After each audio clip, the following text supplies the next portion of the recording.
Thank you very much. Can you see me over this? You know, I appreciate you coming out, aside from all the stresses of the registration process and the exercise of the freedom of speech in the contemporary West. It's also a time of personal stress for me, and so I beg your pardon about that. I was just actually on the phone talking with my wife about my brother-in-law who is ill. He thinks he's a chicken, and I was saying to her, you know, we're just going to have to get him committed. And she said, well, I would, but I need the eggs. And that about sums up the West's immigration policies. The West is committed to a firm policy of unreality and of fantasy about the nature of Islamic jihad and the implications of the nature of Islamic jihad for the massive migrant influx that is now inundating Europe and also coming to Canada and the United States. It is an unreality that is enforced at the highest levels, and that's what insanity is taking falsehood for truth, taking fantasy for reality. And what we have is an insane foreign and domestic policy, particularly in regard to immigration. I'm not here to campaign for Donald Trump. You're not going to vote for him no matter what I say. And I'm not even sure I'm going to vote for him myself. As a matter of fact, I think I probably won't. But there is a very important aspect of the controversy regarding his proposal to ban temporarily immigration from Muslim countries until he said we can figure out what's going on, by which he appears to have meant until we have some idea of a way to distinguish jihadis from peaceful Muslims among the migrants. And the odd thing that I wanted to point out to you about that controversy is that in all the inundation of vituperation toward Trump after he made this proposal, the comparisons of him to Hitler and the attempts to ban him from Britain, indeed, and so on, nobody came up with a counter proposal. Nobody even bothered to offer one. Nobody said, well, you know, there is a problem here. There could be jihadis coming in among the migrants, so we have to do something about it. And as a matter of fact, I was kind of surprised. I saw two very respected writers, people that I respected, and who are reasonably well-known and established on the scene. I'm not going to call them out by name, but they said after Trump made this proposal, they both wrote columns saying, no, Mr. Trump, we don't need to ban Muslims from entering North America. We need to ban Islamists. Well, great. The problem is they don't carry membership cards in Al-Qaeda or ISIS. They don't wear T-shirts that say, I am a member of the tiny minority of extremists. You can't tell who's who, and that's just the problem. As a matter of fact, ISIS last year, the group known as ISIS to most people and to ISIL to the president, as ISIL to the president of the United States, and as the Islamic State, as far as they call themselves, they said last year, they issued a manual to their own operatives in the West saying, don't carry a Quran, don't wear a beard, don't attract suspicion in any way. Blend in with the ordinary people in the population. Make them think that you're an assimilated moderate Muslim, or even go to church. Now, how are you going to screen out somebody who doesn't show the signs of a devout commitment to Islam that generally do accompany the people who are, that generally are manifested by the people who are jihad terrorists? How are you going to tell when they are deliberately concealing that? Another thing that is checked for in the vaunted vetting process that Barack Obama has said he's going to apply to the Syrian refugees admitted into the United States, and I believe that a similar vetting process is going on here, or will be going on here. The problem is, what exactly are you vetting for? You're vetting for a criminal record. You're vetting to see if there is some background of criminal activity. Well, that's another thing ISIS says. They're not going to recruit people with criminal backgrounds because precisely they know that that's what authorities in the West are looking for. So Tashfeen Malik, if I stand away from this thing, will it not whistle? Can you still hear me?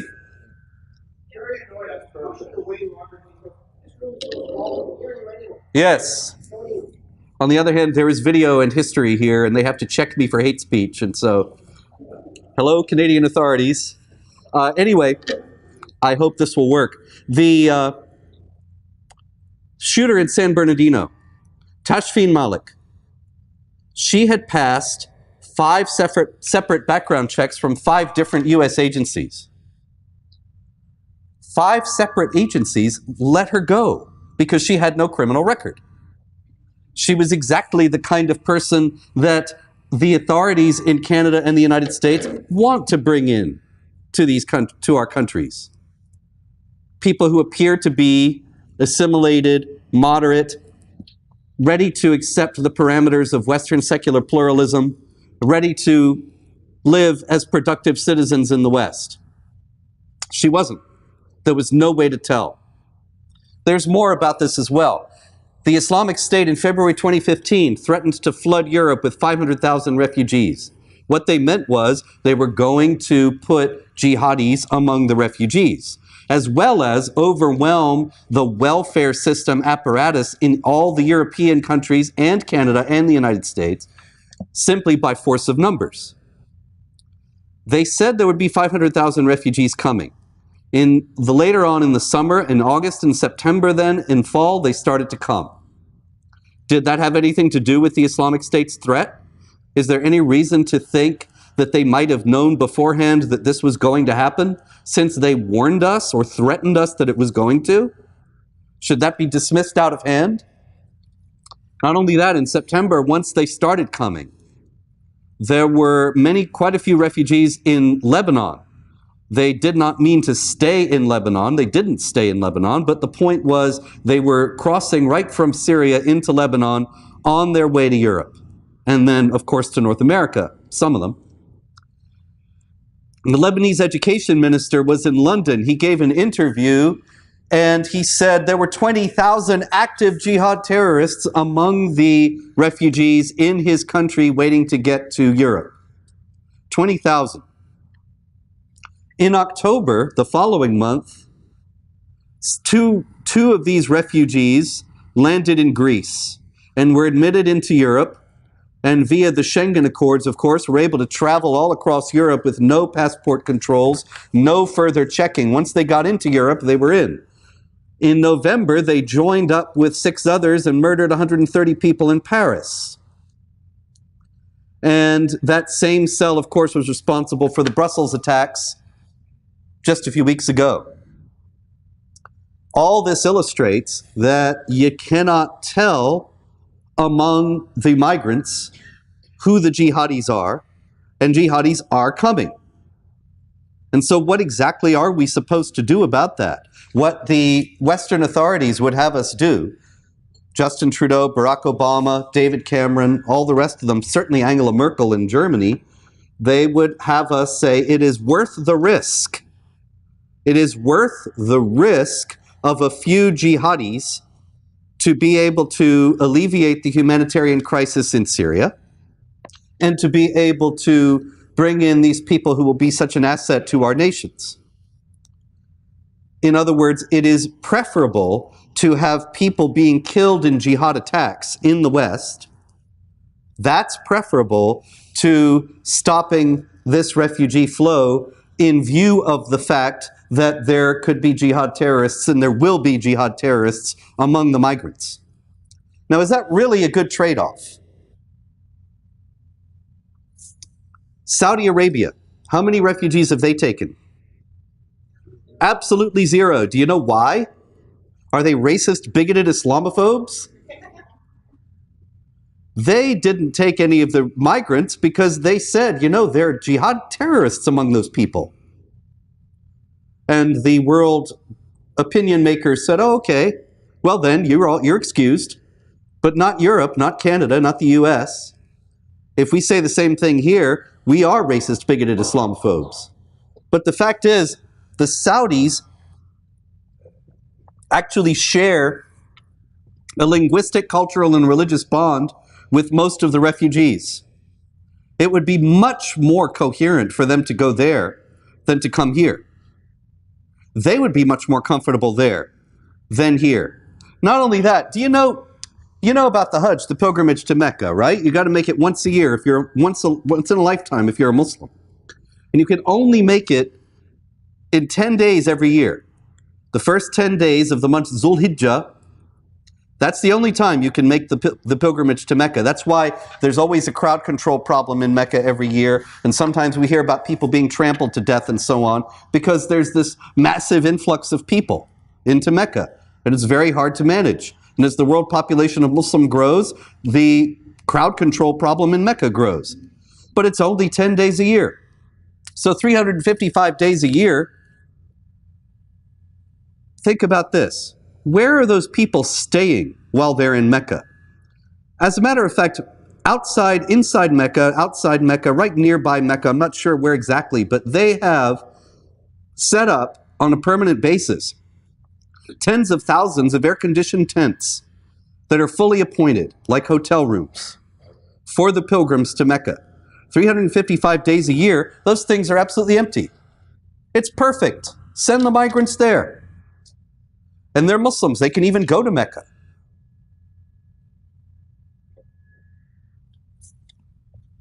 But there's a reason why this is not happening.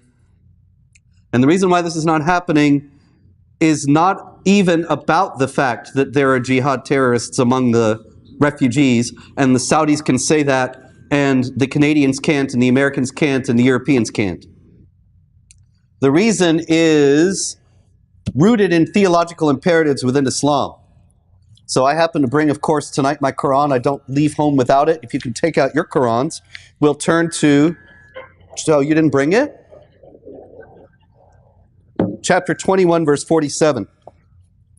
Chapter 21, verse 47 says, "We shall set up just scales on the day of resurrection, so that none will be wronged in the least. Even if it be the weight of a grain of mustard seed, we shall suffice as reckoners." Even if what be as a grain of mustard seed? Your good deeds. See, the idea is you're going to appear before Allah on the great day of judgment, and He'll have these big scales set up. And your good deeds will go on one scale, one side of the scale. Your bad deeds will go on the other. And if your good deeds outweigh your bad deeds, you go to paradise. And if your bad deeds outweigh your good, you'll go to hell. So your good deeds have to outweigh your bad deeds. Now think about how that would drive you crazy if you were a believing Muslim, or if you are. Because how many good deeds have you performed? How many bad deeds? How much does each weigh? And so you have no idea on this, based on this system, whether you're going to spend eternity in paradise or in hell. You have no idea. And not only that, but the Quran is full of lavish illustrations of, I feel so short back here, I'm going to move out. I feel so short everywhere, but at least I don't have something up to my eyes so I can barely see you. The problem is that hell is so lavishly described in the Quran. Allah is going to pour molten lead down your throat for all eternity. And He's going to burn off your skin. And as soon as your skin is burnt off, He'll issue you a new one so He can burn it off again. And it just goes on and on and on in the Quran. It's very lingeringly and lavishly described. And so you're reading that as a believer, and you're thinking, if those good deeds don't outweigh those bad deeds, then that's what I'm in for. Now, there are several ways out. And this is where it becomes important for unbelievers in the Quran. One of the ways out is delineated in chapter 9, verse 111 of the Quran. Paradise is guaranteed to those who kill and are killed for Allah. And that's the rationale behind the suicide bombers. You see, if you kill somebody, if you blow yourself up in a crowd of infidels, you're guaranteed paradise. You don't have to worry about the scales. Also a hadith. A hadith is a report about, that's what the word means, hadith, report, about Muhammad's words and deeds. And Muhammad is the excellent example for Muslims. According to the Quran, chapter 33, verse 21, if Muhammad did it, it's right, it's good. If he said it, you should do it. If he did it, you should imitate it. And somebody came up to Muhammad in a hadith and said, can you tell me a deed that is greater than jihad? And Muhammad said, I can't think of such a deed. So there's nothing greater that you can do than jihad. So if you think about it, you don't even have to kill and be killed, although that's guaranteed. But if you wage jihad, it outweighs all your bad deeds. Suddenly your scale goes good deeds very heavy, bad deeds light. Now this is a point of analysis where Western understanding of the jihadi mindset is completely wrong because Western analysts refuse to look at Islam. For example, it just came out that Salah Abdeslam, the Brussels killer who was also involved in the Paris attacks, he was dancing with women and drinking alcohol a few months before he committed mass murder in the name of Islam. And so once again, we saw what we saw after 9/11. Remember after 9/11 and footage came out of the 9/11 hijackers and they were in strip clubs and people were saying they're not really Muslims, you see. And Salah Abdeslam, same thing. He must not really be a Muslim. He's going drinking alcohol. But you see, if you understand what I just explained to you about paradise and hell and the weight of jihad versus anything else, then you see he had it all covered. He knew he was going to kill and be killed. He knew he was going to do the greatest deed of all. So what's a couple of beers and a dance with a girl? You know, I'm going to paradise. Let's go have a beer. No problem. There's no way it's going to outweigh the good deeds that he's going to do. The jihad for the sake of Allah. And there's another aspect, and this is what brings it all back around and deals and makes it relevant for our discussion about the immigration problem. Chapter 4, verse 100 of the Quran. You can turn there if you remember to bring it. He who emigrates in the way of Allah. Emigrating in the way of Allah is not like emigrating to get a good job and be able to send a check to your relatives back home. Emigrating in the way of Allah is emigrating to bring Islam to the new land. It is a very hallowed concept in Islam. The first emigrant was Muhammad. The beginning of Islam, as a matter of fact, was the emigration, or the Hijra, the flight, the move from Mecca to Medina, when Muhammad and the Muslims moved from Mecca to Medina in order to bring Islam to Medina and to convert Medina to Islam. And that is considered to be the beginning of Islam at the emigration, not when Muhammad became a prophet. That's the year 1 of the Islamic calendar, the emigration. So the verse says, he who emigrates in the way of Allah will find in the earth enough room for refuge, maybe in Canada, and plentiful resources. And he who goes forth from his house as a migrant in the way of Allah and his messenger, and whom death overtakes, his reward becomes incumbent upon Allah. His reward becomes incumbent upon Allah. So you see, the Quran sets up a very frightening prospect of the scales of judgment, but then it gives you 2 ways to make sure your scales will work out well. Suicide bombing, essentially, killing and being killed, and emigration in the way of Allah. So, a few years back, there was a controversy in Minnesota over a public school that was actually in a building that housed also a mosque, and every student at this public school was a Muslim, and they were having Quran study and prayer during school hours. Now you probably know that that's not legal, that in the United States, of course, it's the same thing as everywhere else in the West, essentially, that religions are not taught in the public schools, and if the schools are receiving taxpayer funding, then they shouldn't be teaching any particular religion. And so this school was investigated and ultimately closed. And it was reopened later under another name, and I'm sure it's still doing the same things, but that's another story. The name that it had before it closed was the Tariq ibn Zayed Academy.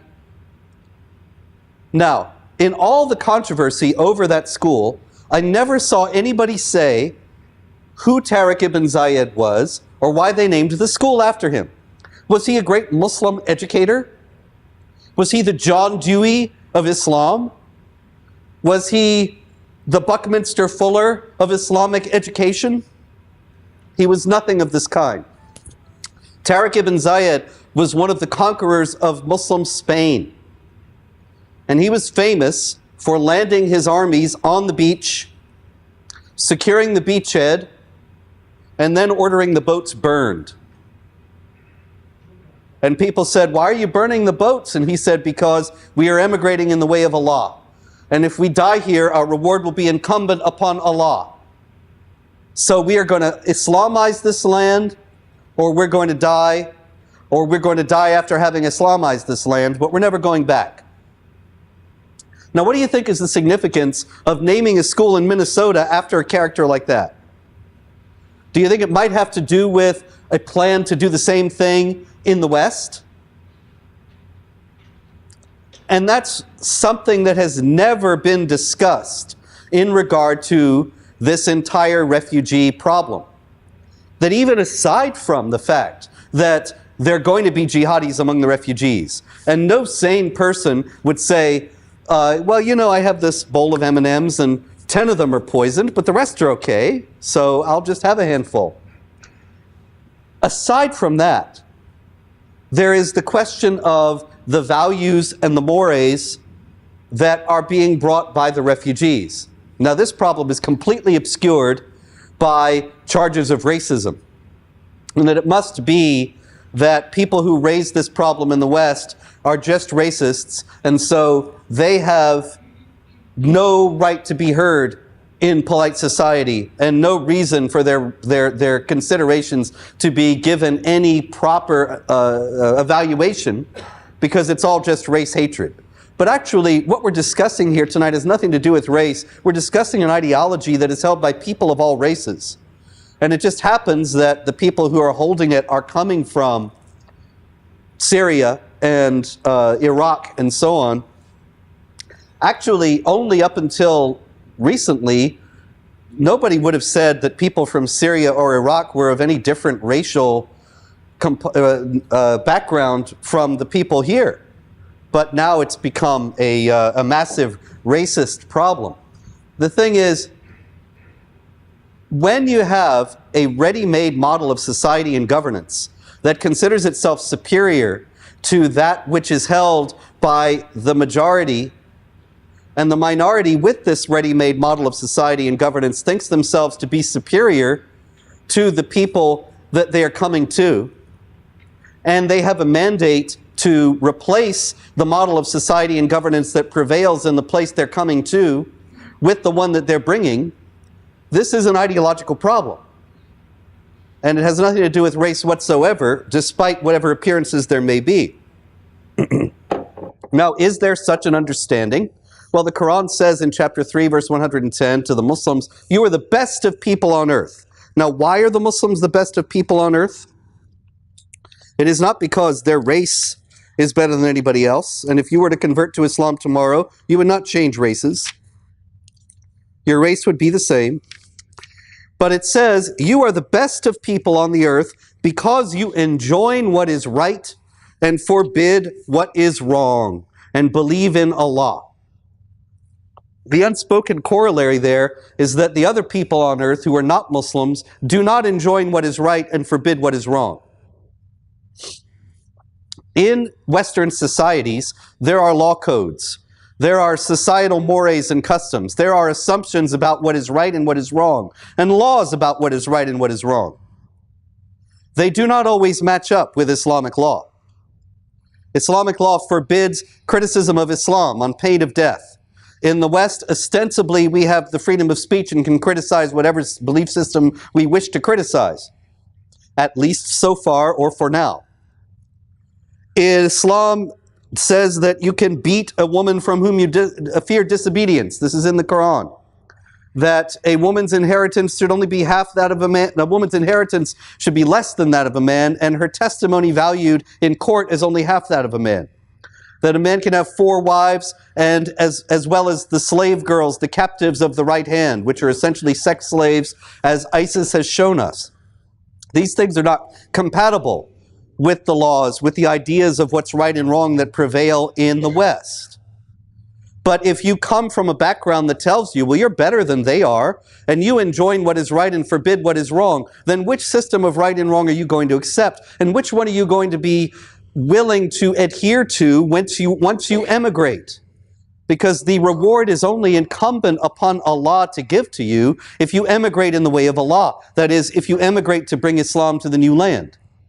While the best of people enjoin what is right and forbid what is wrong, the Quran also says that those who have disbelieved, be they from the people of the book, that's Jews and Christians primarily, so that's probably most of the people here tonight, or even if you would say, no, I'm an atheist, you're of the background, then you are Jew or Christian, or among those who associate others with Allah in His divinity, that would be anybody who believes in gods other than Allah, so that's really basically everybody else. They shall be in the fire and will remain in it. They are the most vile of created beings. So here you are, you're the best of people because you know what's right and you forbid what's wrong. And you're coming to the society of the most vile of created beings. Which law code are you going to respect? Not only that, I got this Quran in London a few years back when I could still go there.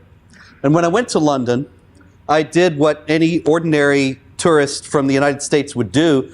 I visited the local mosques. And in the Finsbury Park Mosque, I was greeted by a very kind young man who saw me as a potential convert to Islam. And he gave me a lot of books. And one of them was this very nice Quran. And the Finsbury Park Mosque is interesting. You may have heard of it a few years back because it was the center of jihad plotting in London. And there was an imam there who, in an excess of piety, he had had a bomb-making accident and had blown off both of his hands and injured his eye. So he had these 2 hooks for hands. Abu Hamza al-Masri was his name. And he had 2 hooks for hands and an eye that was just white with no pupil. And a very fearsome-looking character. He is now in prison. He's now in prison in the U.S. for attempting to set up an al-Qaeda training camp in Oregon. And anyway, he was at the Finsbury Park Mosque. I walked in there a few years later, and I said, I hear you had some trouble here a few years back. And the very kind young man who was giving me all the books said, yes, we did. We had some extremists here, but they're all gone, and now we're all moderates. And he gave me this moderate Quran. Now, the great thing about this moderate Quran is that it has moderate notes that explain the text to you. The notes are by Sayyid Abu Allah Maududi. Maududi was a Pakistani Muslim politician and Islamic scholar. He died in 1979. He was the founder of Jamaat-e-Islami, which is still the largest Islamist political party in Pakistan. And he also was a scholar of the Quran and Islam. He wrote a multi-volume commentary on the Quran, and this is a 1-volume digest of it. And Maududi is very mainstream. I guarantee you that if you go to your local Islamic bookstore, next time you go there, ask them for the writings of Maududi. I guarantee you they'll have them. He is completely mainstream. And he wrote moderate notes to this moderate Quran. So it's very, very important I carry this one around because people often say, as a matter of fact, invariably, when I quote this book, people say, well, you're taking that out of context. And I've never managed to quote the Quran in context. And I've given up trying, actually. I just let Maududi give the context. And Maududi actually is very helpful in that regard, especially when it comes to verses like chapter 9, verse 29, which says, "Fight against those who do not believe in Allah and the last day, and do not forbid what he has forbidden of the religion of truth, even if they are of the people of the book," remember that's the Jews and the Christians, "until they pay the jizya," the tax, "with willing submission and feel themselves subdued." Now, I just quoted that out of context, so let's get the context from Maududi. He says, "The purpose for which the Muslims are required to fight." Oh, well, that's interesting right there. Muslims are required to fight. Not just exhorted or allowed or permitted, but required to fight. Okay? Is not, as one might think, to compel the unbelievers into embracing Islam. Okay, so that's reassuring. We're not going to be forced to become Muslims. So what are we in for? Rather, its purpose is to put an end to the rule of the unbelievers, so that the latter are unable to rule over people. Do you understand the maximalism of that statement? To put an end to the rule of unbelievers so that the latter are unable to rule over people. That is, anywhere, any government that is not constituted according to Islamic law, he is saying is illegitimate, and Muslims are required to fight against it. The authority to rule, he goes on, should only be vested in those who follow the true faith. Unbelievers who do not follow this true faith should live in a state of subordination. The unbelievers are required to pay jizya, the tax, in return for the security provided to them as the dhimmis, protected people of an Islamic state. Jizya symbolizes the submission of the unbelievers to the rule of Islam. Now, like I said, you can go into your Ottawa Islamic bookstore and you will find Maududi's writings. There he is saying Muslims are required to fight until all government is Islamic. And the unbelievers are living in a state of subordination. Historically, that prevailed throughout the Islamic empires. The great caliphates of the past always made the unbelievers live in a state of subordination. They always had to pay the tax. They had to not build new houses of worship or repair old ones, so their communities were always in decline. They had to not hold authority over Muslims, so that they were always at the most menial level, taking the most menial jobs in society that wouldn't involve being the boss over a Muslim. If a Muslim was coming down the street, they had to step off and let him pass, like in the Jim Crow South in the US. All of this was meant to enforce the state of subordination, designed to remind them every day that they were the most vile of created beings for having rejected the true faith of Islam.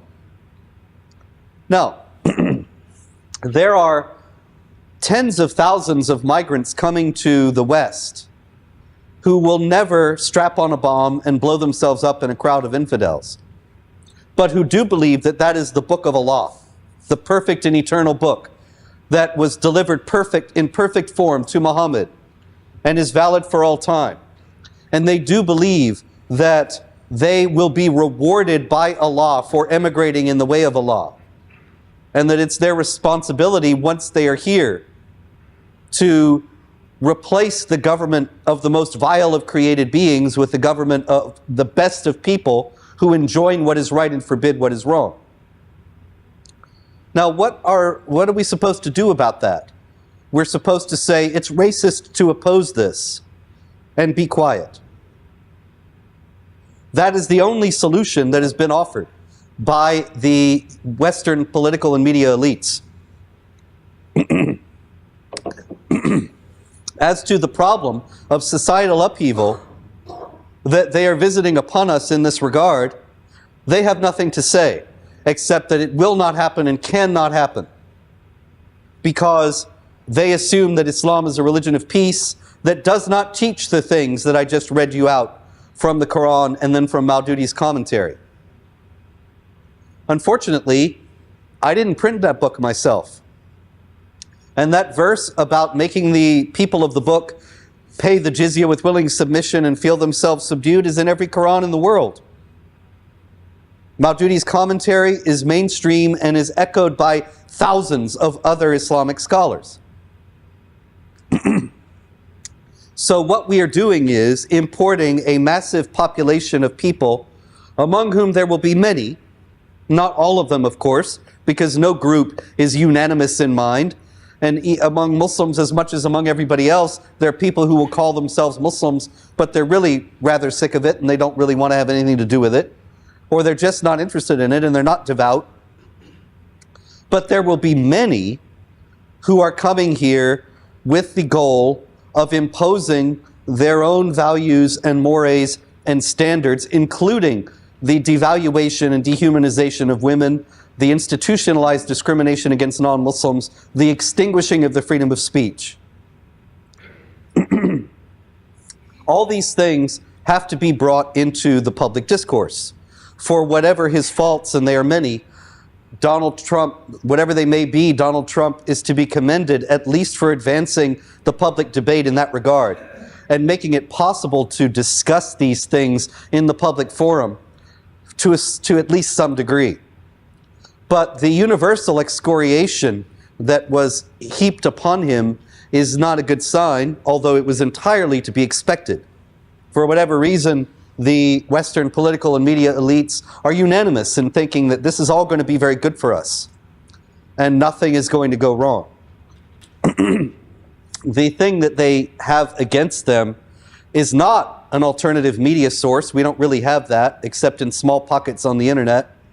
And it's not a viable political force against them, although I do think that could coalesce rather quickly, because the main thing they have against them is reality.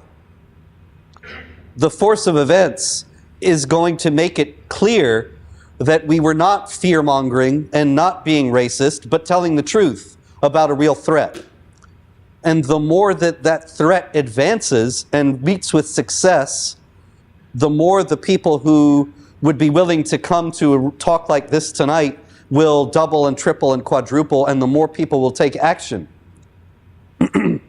The truth cannot be hidden. One of the reasons why we hear all the time that Islam is a religion of peace and that the next jihad terror attack has nothing to do with Islam except insofar as innocent Muslims are victimized in a backlash in the wake of it, we hear that constantly because it's so false, it's so manifestly false, that they have to keep repeating it in order to put it across.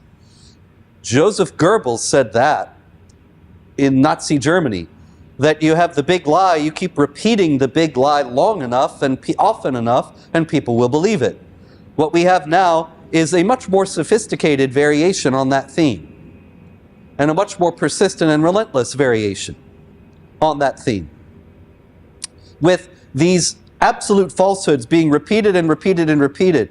But every time they're repeated, it shows the anxiety of the elites, in that they know that their position is eroding, and they know that their position is increasingly risible, absolutely ridiculous, because it so manifestly flies in the face of the facts. And so I come to you tonight actually in spite of all the bad news that I've set out. I feel quite confident, more and more all the time, that all this is going to turn, and turn quickly. A few years before the Berlin Wall fell, people were, the learned analysts, the mainstream commentators were saying, we're going to have to devise strategies to deal with the Soviet Union for 50 years, for 100 years, for the long term. And then in 3 years it was gone. It's the same thing here. Ultimately, the lies, however sophisticated and however complex the edifice that has been constructed on the basis of the lies, its foundation is weak and it's doomed to collapse, and the collapse will be sudden. All we have to do is keep standing for the truth and keep insisting insofar as we have any voice anywhere. And this is my answer to your question. Well, what can we do? Whatever you can do is bound by your own talents, your own time, and your own commitment. But you need to understand nobody else is going to do it for you. And I exhort you to devote all your energies, as much as you possibly can, in your circle, whatever it may be, to trying to wake people up to the reality of what's going on, and to do everything they can to put pressure upon our elected officials to turn this around. And it can be done, and it will ultimately be done, but the longer we put it off, the more difficult it's going to be. But I would exhort you finally, in conclusion, not to be worried about it, and things are going to be difficult, and things are going to get worse.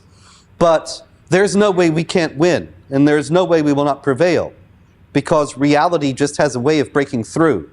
Alexander Solzhenitsyn, when he was chronicling the resistance to the communist tyranny in the Soviet Union, he said that it was as if we had all been paved over with concrete, and we were the blades of grass underneath the concrete, and completely stifled and suffocated.